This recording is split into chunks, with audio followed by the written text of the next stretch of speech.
different from a lymph nodule, and it's going to be different from what's called diffuse lymphatic tissue. So lymph node has a capsule around it. It has afferent, meaning going towards it, so vessels that bring the lymphatic fluid to the node, and then efferent that takes it away. So usually multiple afferent and usually one efferent, maybe sometimes two. They're all containing valves, and the valves are working in the same direction, taking fluid in the direction of the heart. Fluid will go into what's called the subcapsular space, which is made up of reticular fibers. So reticular connective tissue made by reticular cells. The purpose of reticular tissue is form a framework where other cells can attach themselves and hang out and then have their function. But it's a stabilizing force. It's sort of like the rebar in the walls, and you attach other things to these structures for the function of your building and your room. Well, this is your structural framework, and the white blood cells will attach to it. We've got B cells in this outer part of the cortex, and then inner cortex tends to have T cells in it, and then a mixture of the two in the center, which is called medulla. That's another term that we'll see in the kidneys and also the spleen. When you have a structure that has certain cells on the outside and different cells on the inside, think of an orange that you cut into and you see all these segments. The cortex would be your rind, and that will be on the outside. And the other stuff in the center is going to be your medulla. Remember, we had a medullary cavity in the bone, and we had cortical bone, which was the dense bone on the outside. So you have compact bone and trabecular bone. So it's bone, but it's different types of bone.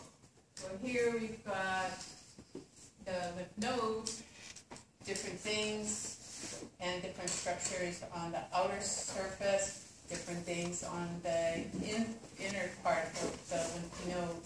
So you have a lot of big blood vessels and collection of B cells and T cells here, and more open areas than out here. So this is referred to as a sinus, which is a dilated area. And then this out here will be our cortex. So central, usually medulla, and outer cortex. But it's a distinct difference in the types of tissues as well. The blood that's going to the lymph node, as I said before, that's for the health and well-being of the cells that are there and the tissues, those tissue cells that are making the framework. But the lymph node is not looking at the blood for pathogens. It's only looking at the lymphatic fluids for pathogens. The lymphatics in the GI system are serving two purposes. We've got a lot of bacteria in our gut, and we rely on that bacteria for making things like vitamin K for us. And it also will break down certain things that we can't break down. Some of the plant fibers that we can't digest, some of the bacteria will digest some of that for us, so we can get some nutrients from that. But as our intestine is absorbing nutrients, it becomes very leaky to these bacteria. If the bacteria gets into our systemic circulation, that's when we get really, really sick and may also die. So we want to have immune system cells there to look at the fluids that are coming with the nutrients for these pathogens, especially the live bacteria. So we have a lot of lymph nodes that will be filtering the fluid that is coming from the GI tract. Not our large intestine, but our small intestine will have these same lymphatic vessels that are coming from the tube, that's our GI tract, but that will be carrying all the lipids, well, the majority of the lipids that are absorbed from our GI tract. They're absorbed in a form that's too big to get into capillaries, so they go into these leaky lymph capillaries. So whether it's fat in fluid or it's fluid and nutrients that are coming across or reabsorbed fluids before you defecate your fecal matter every day, you're going to check that fluid for any foreign substance that shouldn't be having access to the rest of your body. So the GI system will, everywhere that the tissue is in contact with your GI system, the blood vessels going to and from, here it's the large intestine, but also going to and from your small intestine, you're going to have a large number of these lymph nodes that are checking the fluid that's coming from the digestive tract. This is actually where white blood cells were first identified. The guy looking, I think, at frog intestines, and he had them opened up, and he was looking at the intestine and got called away for a period of time, came back, and he saw all these white little fuzzy things moving on the surface of the GI tract. He was like, did I get flies in here? What's this freaky stuff that's crawling on my GI system? So he took some and he put it under the microscope, and he saw these little fuzzy little balls that were kind of spreading out and crawling on the slide surface. And so he then fixed the tissue, stained it, found out, oh, those are cells. And then he got another frog, opened up the frog, and then sat there and watched it. And at first there's nothing on the surface of the GI system, and then all of a sudden these things started popping through the tissue and coming out to the surface. And they were coming from the blood vessels out and from the lymphatic vessels out to the surface of the tissue that covers the GI system. And that's how white blood cells were discovered. And that's probably why they got their name, because there were these white little fuzzy balls that were crawling around on his GI system. You saw it with the naked eye? He saw it with the naked eye. These tiny, bitty little white things, but they weren't there in the beginning, and now you could see this kind of fuzz. And so the reason they were coming out is because the tissue is exposed to air, and air is irritating the tissue, and so inflammation was happening, so the white blood cells came out to fight the inflammation. And now we understand more about inflammation because of that process as well. So anyway, a lot of white blood cells in this area, they're fighting, or they're sitting there in preparation for any pathogen that comes across. They're going to try and delete it, fight it. Another organ that is going to help in the immune system is your thymus. We mentioned that T cells are educated there. They learn to distinguish self markers from non-self, so that they're able to kill anything that's not supposed to be in your body and not damage anything that is supposed to be in your body. The thymus it looks sort of like your thyroid, but remember, thyroid is up here in your neck, And you can see that up here, it has a similar shape, has two lobes that are connected in the middle. So a left and a right lobe, and not so similar in the center. This is bigger. You've got two big lobes and then smaller little lobules, little bulky areas on the surface, just like the thyroid. So it's in the chest, it's at the region just right above the heart, and it's behind the sternum. So if you look at here, it's just behind the sternum and the manubrium. It's largest at puberty, and after puberty it then starts to get smaller and smaller, and most of its active tissue is then replaced by adipose. And that time is called involution, which is a term that means the active tissue is disappearing, and it may actually kind of collapse in on itself in some organs. Here, the tissue does kind of retract as the active cells that are primarily T cells are going to get replaced by adipose tissue, which is less dense, so the organ starts to shrink. Again, a cortex and a medulla. And when you look at the tissue, you come forward to this slide, we look at low magnification. You got dark, and then you got light in the center. You got dark and you got light in the center.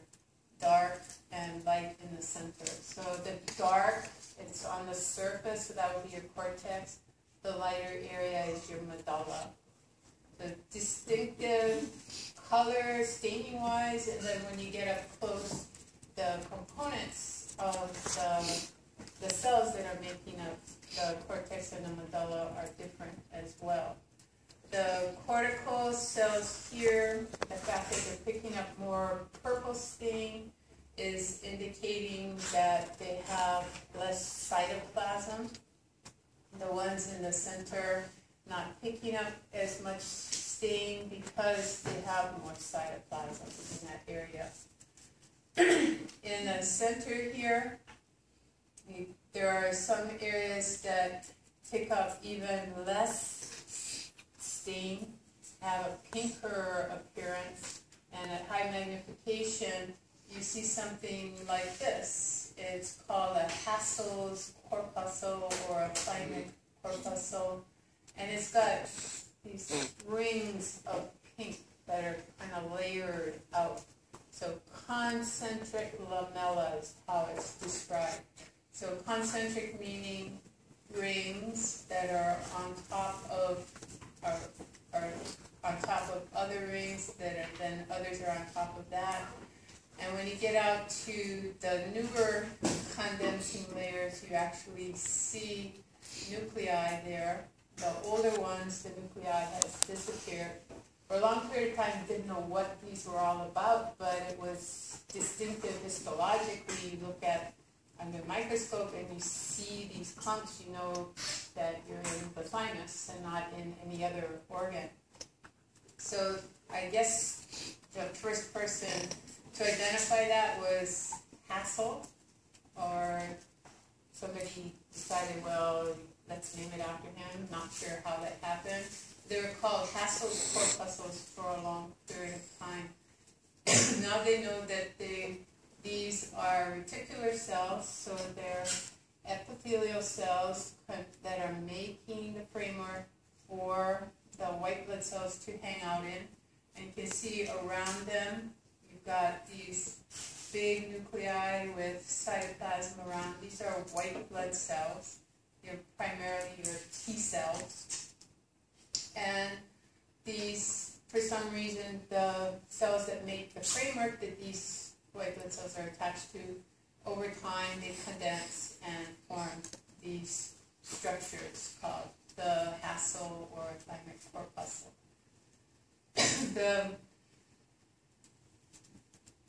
The different lobes will have their lobules, so there'll be connective tissue septa that will divide off these lobules. So here's just connective tissue. And then within each lobule, you'll have a cortex and a medulla.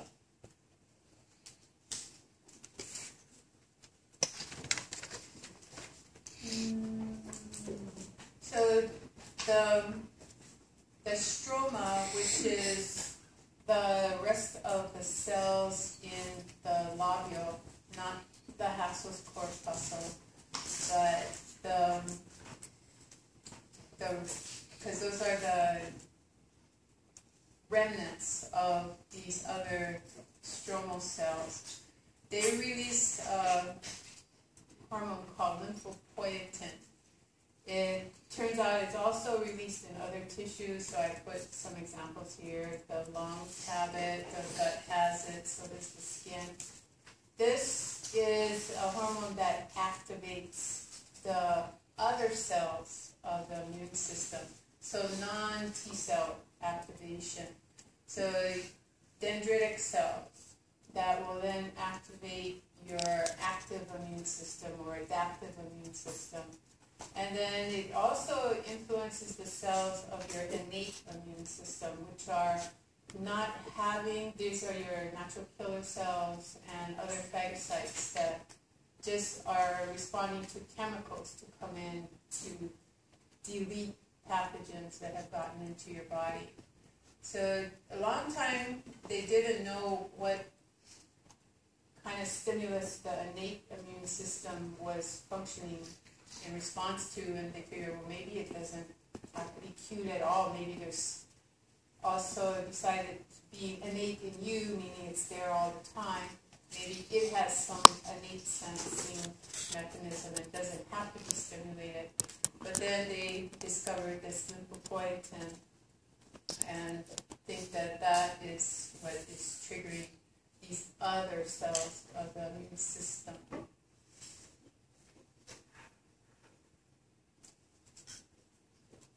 So leave the thymus, go to the spleen. Come back to this slide.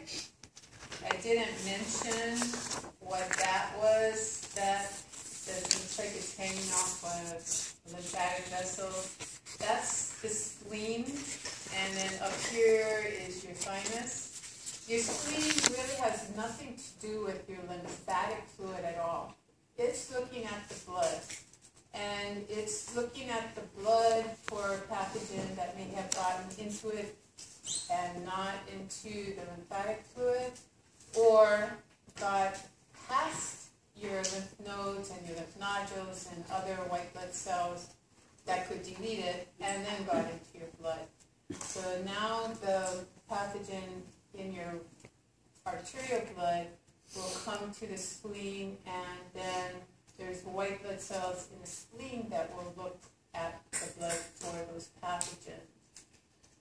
The spleen will sit right, left, to the left of your stomach, and it's going to be a little bit, well, it's going to be below your diaphragm, it's going to be next to your kidney. So a lot of the surfaces of the spleen are named for what it's next to. So you see here it says diaphragmatic surface. So that's going to be the top surface that's next to the diaphragm and part of the side of the spleen where the diaphragm comes down. And then you have the renal area because it's next to the kidney. And then the gastric area because it's next to the stomach. So these are just anatomical locations of the parts of the spleen. But when you look inside the spleen and you look at the area where things are coming in and out of the spleen, you see no lymphatics that are coming to the spleen. You see lymphatics leaving the spleen, like they leave other tissue, but they're, again, blind-ended vessels. There's no afferents, there's only efferents. So any fluid that leaks out of the blood vessels then is collected by the lymphatics of the spleen. Under the inferior surface, you can see that there are veins that are leaving, arteries that are entering the spleen, and then lymphatic vessels, efferent lymphatics that are taking fluids out of the spleen. That area, again, is a hilum. So if you go back to your lymph node, you've got a hilum where blood vessels and lymphatics enter and leave the lymph node. That's another common term to remember.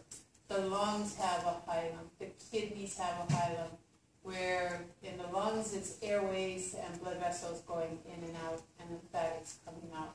In the kidneys, it's blood vessels going in and out and urine coming out and lymphatics coming out. So hilum is a common term. Cortex and medulla are common terms that we'll be using in the rest of the semester. So again, by location, if it's touching the stomach or close to the stomach, if it's close to the kidneys. We looked at the tissues, thin slice, stain it with basic dye and eosinophilic dye. We're going to see red and purple structures. We then call things white pulp and red pulp. But what stains red is not necessarily your red pulp. So you look here and this is very red, but then you look over here and it's described as white pulp. Like what? Why is it called that? Well, because of the white blood cells in that area. So it's named for the type of cell that's in the highest concentration in that area. A white pulp area will have either solid kind of purplish nuclei all over with a central artery that's in the middle of that. Here you've got a central artery somewhere in here, but then you've got these kind of reddish staining area, and then that dark purple is kind of pushed out to the edges. And what you have there is what's called a germinal center. What that means is the blood that was in the central artery had pathogen in it. And the pathogen then reacted with, or the white blood cells reacted to the presence of the pathogen. And they began to mitose. So they're dividing. The younger cells have bigger cytoplasm, and so they're kind of spaced out. They're not having as much of the organelle density is low because they're brand new cells and haven't replaced all the organelles from the division into the daughter cells. So they don't pick up all the basophilic dye that they will once they get all the organelles manufactured and present. So older cells will pick up more basophilic, younger cells less basophilic. This is white pulp because of presence of white blood cells. The area where it's lighter in the center and darker around, that's called a germinal center. So you're undergoing germination or sprouting, growth of new cells, which is mitosis. And that means pathogen was present. Down here, no germinal center, so no pathogen that is present at this time in that particular artery, only up here in that branch of the artery. When you come out to this area that looks a little bit more open and lacy, that is the area where the connective tissue is different. Here you've got horizontal parallel bars of the connective tissue filaments, and they sort of form a lattice network that the red blood cells will filter through, and you'll have phagocytes attached to these lattice like frameworks, and they'll be looking at the red blood cells. Are they old and raggedy? Are they looking abnormal? Maybe they're sickle shaped, or they're teardrop shaped, or just looking not as a normal red blood cell should look. And they'll be deleted if they're abnormal. They're old, raggedy, or not normal. Then the phagocytes will delete them. So in the white pulp, you're deleting antigen, but in this area, you're looking at red blood cells and deleting old red blood cells. So that's called red pulp. So it's the highest concentration of cells there is actually the red blood cell. Because it's an open lattice framework, when you slice the tissue really thin, you lose the red blood cells. So they're not seen very often in that tissue. But if you get the live tissue and look at it, or if you do a scanning electron micrograph, you can actually see red blood cells occasionally, but more of the white blood cells. So spleen is looking at red blood cells for old raggedy or malformed red blood cells in the red pulp, and looking for pathogen that's in the blood in the arteries that are in the center of these white pulp areas. So white pulp is white blood cells. Red pulp is red blood cells. As you get older, everything gets weaker and less functional. So T cells, we'll talk more about that in Sherwood. T cells become less active, so you have less ability to kill cells that are invading you. So cytotoxic T cell response goes down. You have less capability to help the other cells, so T helper cells become less efficient. And also the T suppressor cells, sometimes they get the upper hand because the helper cell population goes down, or their function goes down, and less effect on the suppressor cells. Don't know why. Maybe that's something you can add to your research that you're going to be doing on all those other things. Just on the side, look at this. Yeah, you'll add it. And then we'll know why suppressors tend to not be as effective by aging. Anyway, your immune system is less effective as it ages. And part of that is the fact that you have a higher activity on the suppressor side than you do on the activator side. B cells, because they're helped out by the helper cells to become antibody-producing cells, they become less effective. So now you've got less circulating antibodies to fight pathogen, and that's why elderly tend to have more severe bacterial infections and viral infections. They just can't fight those things off. Thymus gland diminishes in size. They used to say, well, that means it's not secreting the thymosins and the lymphopoietin.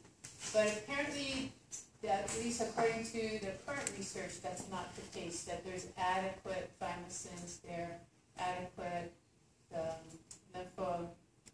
lymphopoietin, because the lymphopoietin is coming from other tissues as well, not just strictly the thymus. Yes, it diminishes in size, and it's getting replaced by fat, but it's apparently not, at least physiologically, affecting the function of the immune system.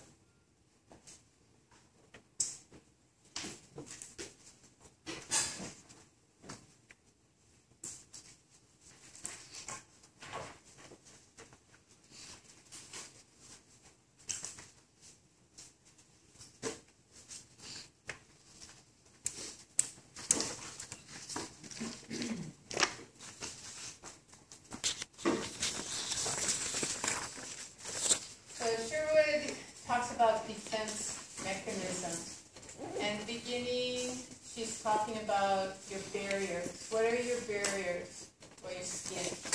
It's keratinized, meaning it's tough, you scratch it, you don't see layers of cells. You go into the inside of your mouth with a Q-tip, you can get adequate cells on the Q-tip to run DNA analysis on and become a bone marrow donor. Or if you're on a sexual predator list, you can tell if you are the predator that did the deed. So you have non-keratinized tissue in there. It's alive all the way to the surface. You have DNA in those cells. Here we've got dead cells on the surface. This is exposed to environment all the time, so we need more protection there. A thicker cortical stratum corneum to prevent pathogens from getting through. We have multiple layers in there, multiple layers up there, and then in the nasal cavity and in our respiratory system, we don't usually have this stratified squamous. So we have a columnar cell, which is tall, but it's only one layer thick. So not quite as protective as multiple cell layers where you can afford to lose the top layer. You lose the top layer of your columnar cell, you've lost the whole layer of your epithelium. But still it's a barrier. So we've got a skin that's a barrier, we've got mucous membranes that are barriers, and then we've got our gastrointestinal system with radical pH changes. So bacteria that get into the mouth probably is sort of a neutral pH. We're actually testing that with pH strip papers the other day and figured that probably the pH of your mouth is around 6.5, which is, if that was your blood, you'd be really sick, but in your oral cavity, that's okay. And then you get down into your stomach, and you've got quite a wide range of pHs there. If it's empty and just basally secreting hydrochloric acid, it's probably pH 2. The bacteria that gets in there, unless it likes acid environment, it's usually fried. So that's another defense mechanism. If it likes acid and then it gets into your duodenum, that's a pH of 8. And so it's going to get denatured, its proteins will get denatured in the duodenum. So we've got two barriers right there in our GI system. Up here in our eyes, we've got our secretions that have immunoglobulins in them and also antibacterial enzymes. Our salivary glands are secreting immunoglobulins and antibacterial enzymes. So we've got all these barriers. Down at the anus, same thing. We've got a protection there. Female's vagina, you've got acidic environment because bacteria sit there and take glucose and aromatize it and create an acid environment that's protective of the uterus. So it's a normal environment. And then we've got acid urine that's coming out, usually around pH 4. Varies a little bit. Usually around pH 4 coming through the urethra. So that, and along with this stratified squamous non-keratinized, we've got all this barrier. Some of the barriers are physical, some of them are chemical. So we've got these barriers, that's innate. You're born with it. No immune cells are functioning there. But their secretions like the antibodies may be a part of the barrier mechanism. And then we've got cells like natural killer cells that don't apparently need any guidance to respond as a defense, what's called innate defenses. And then we've got a whole other population that is orchestrated. It is led, and it will have very distinctive pathways that it will follow to defend your body. So innate, it's another word that's often used as non-specific, meaning anything that doesn't belong in your body. It doesn't matter if it's a virus or a bacteria or a parasite or just part of their cell wall. If it doesn't belong in your body, your innate immune response will react to it. The adaptive or specific response will respond to specific antigenic determinants. And it has to be, the particle has to be big enough to be actually recognized as foreign and then presented to the other cells. So some things that get into your body will not react to until it binds to a protein and becomes big enough to be recognized. So when you have specific responses, those are going to take time because you're responding to something that is being presented and you're making a very specific response to that particular antigenic determinant. Innate, it's there, it was there before you were born, it's now exposed to the environment, it's reacting, it gets more skilled as you age from newborn to 1 or 2 years. But they're non-selectively responding to anything that's not supposed to be in your body.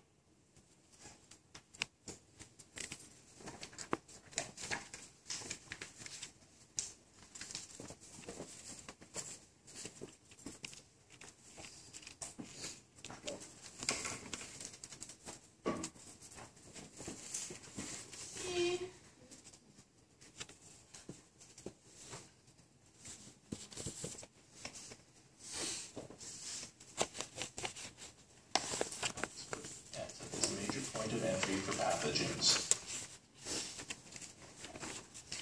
Try again. Let's go to thymus. The thymus gland is the site where immature T lymphocytes differentiate in ways that enable them to recognize and respond to particular pathogens. The spleen is the largest lymphoid organ. It filters pathogens and use-up cells from the blood.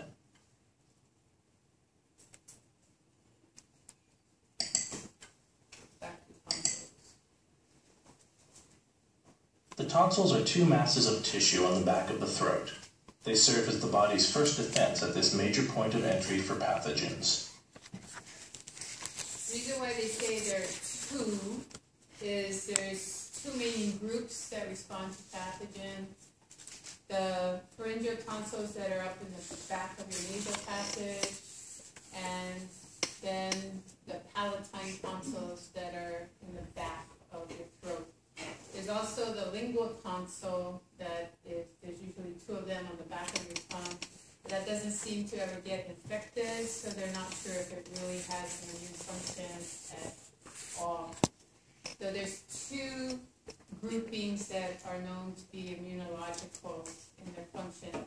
The paired pharyngeal that are up in your nose, and then the paired palatine that are in the back of your throat. If you open the mouth and look in the mirror, you can see these kind of gnarly looking things if you still have your tonsils. So one person had their tonsils out. How many other people, do you have your tonsils out? Okay. And you have your tonsils out. And you have your tonsils out. You have them. Yeah. Oh, who else? I thought I heard some voice say, I don't have them. Okay. Normally, you don't take tonsils out anymore because they are your first line of defense through your nasal and your oral cavity. If you research, if you go to your grandparents, if you go to their generation and you ask them, who has your tonsils? You probably get 3 people, I have my tonsils. And the majority had them out. Because when they got inflamed, if they got inflamed several times, then surgery, cut them out, and then you won't have that inflammation anymore. What they found between that generation and your generation is that when you remove the tonsils, they're more likely to get lung infections, they're more likely to get other infections because you lost that first line of defense. So it's rare that they take them out now. They still do, obviously, take them out. And sometimes there's really good reasons to take them out, and sometimes maybe it wasn't a good idea to take them out. Okay, so inflammation. What is inflammation?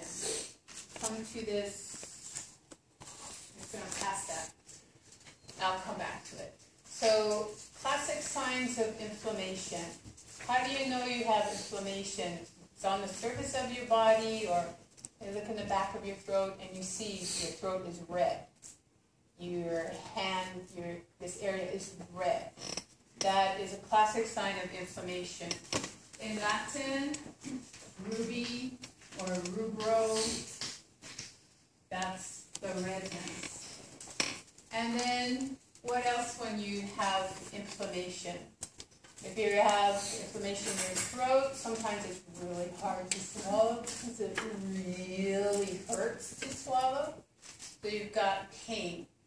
Pain is due to the fact that you have increased chemicals that are being released by white blood cells, and they're irritating nerves. But you also have fluids leaking out into the tissues, and that's pressing on nerves. So another sign of the inflammation is swelling. So the swelling, you heard tumor. Tumor is swelling. This is kind of, you remember ruby, this is red, so that's that. The pain is dolor.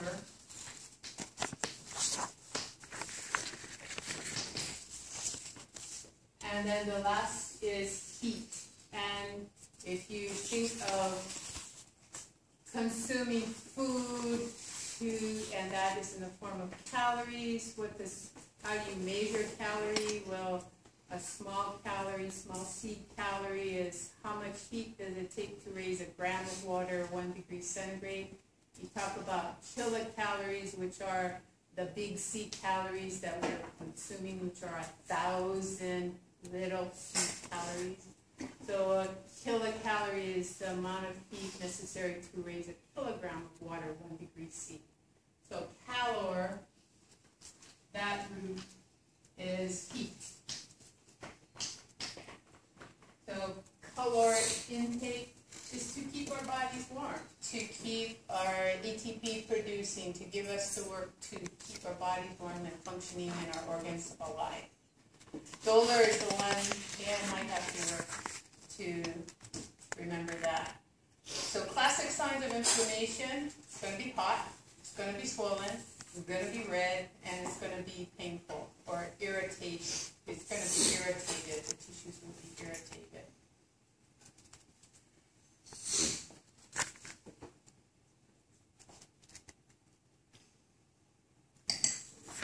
The inflammatory response can be triggered by an invasion of bacteria or by a cut or other physical damage to cells.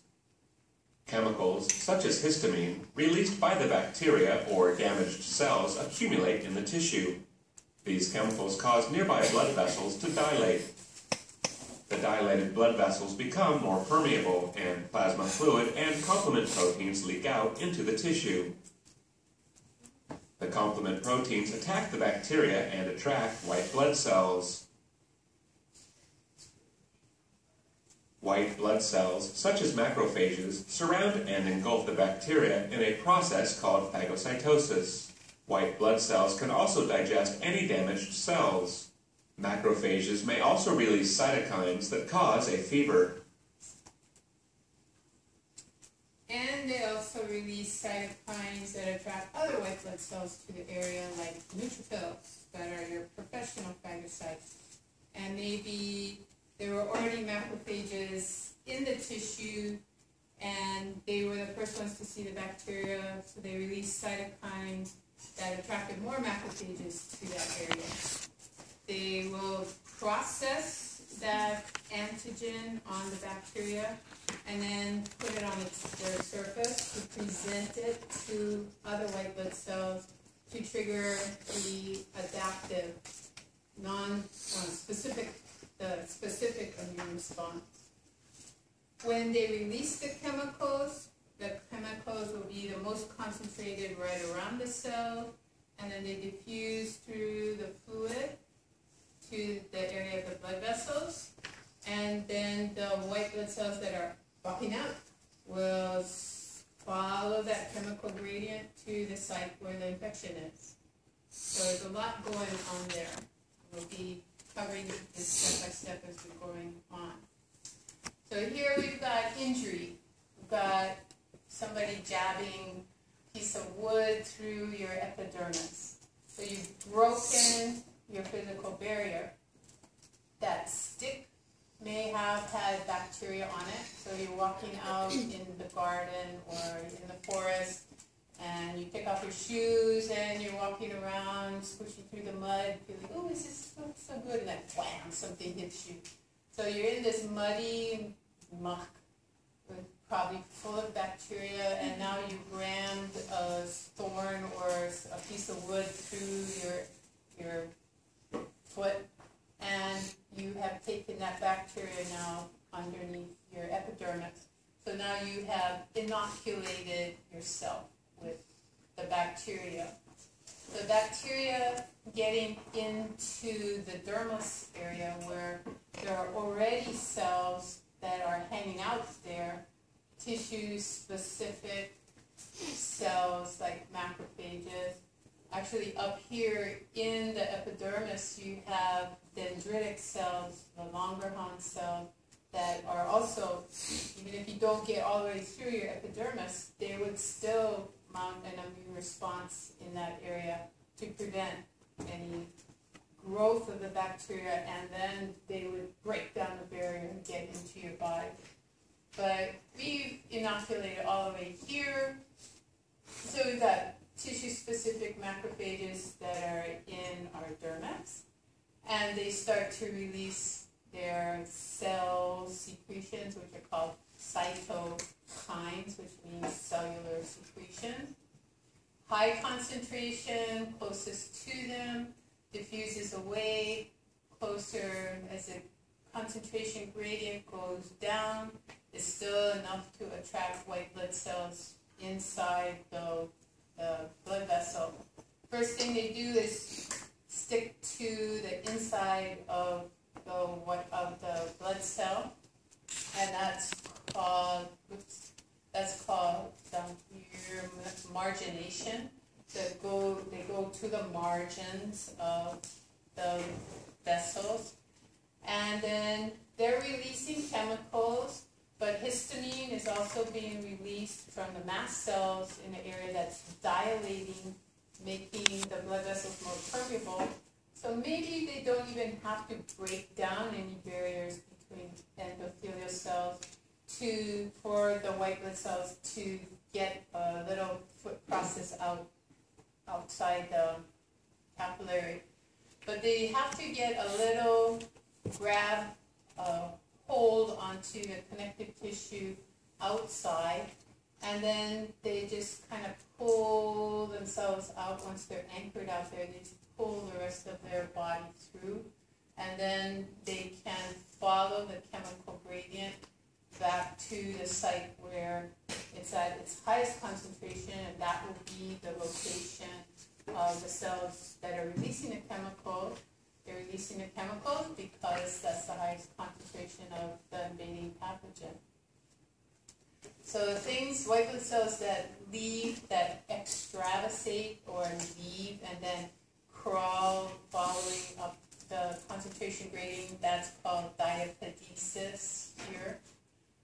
Diapedesis. Cells that leave, they could be neutrophils, they could be T cells and B cells. It could be any type of white blood cell or macrophages going out there.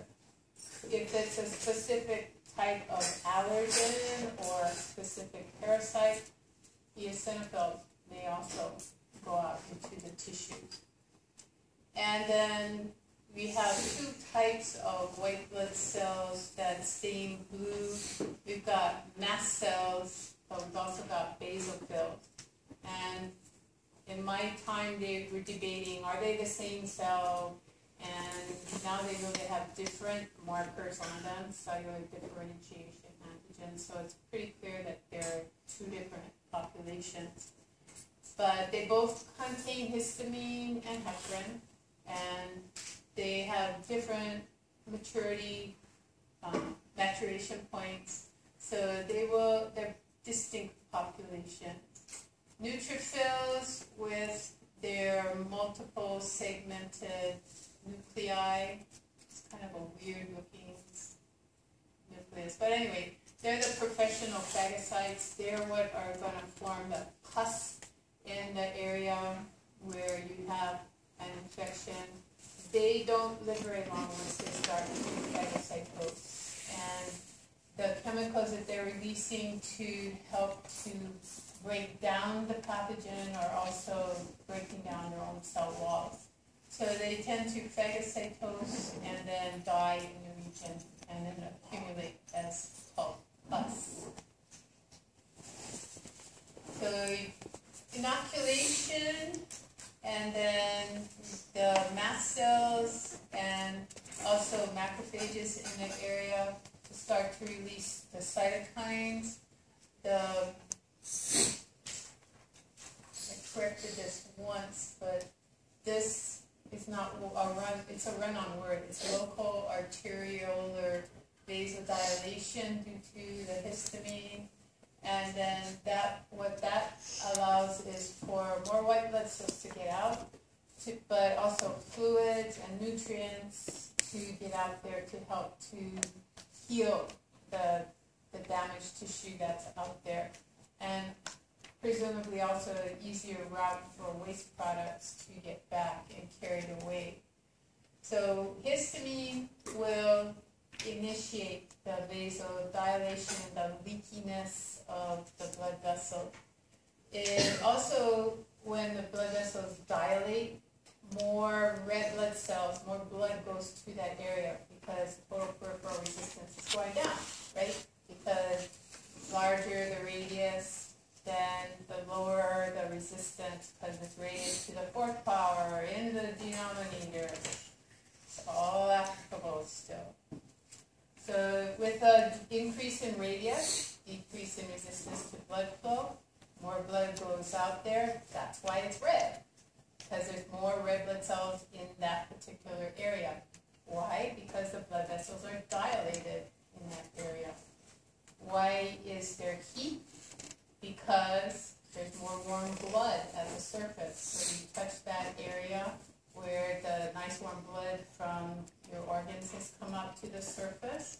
It's going to be warmer than the area around that where the capillaries are not dilated. The permeability will allow fluids to leak out, and that bulk flow of fluids will pull nutrients with it.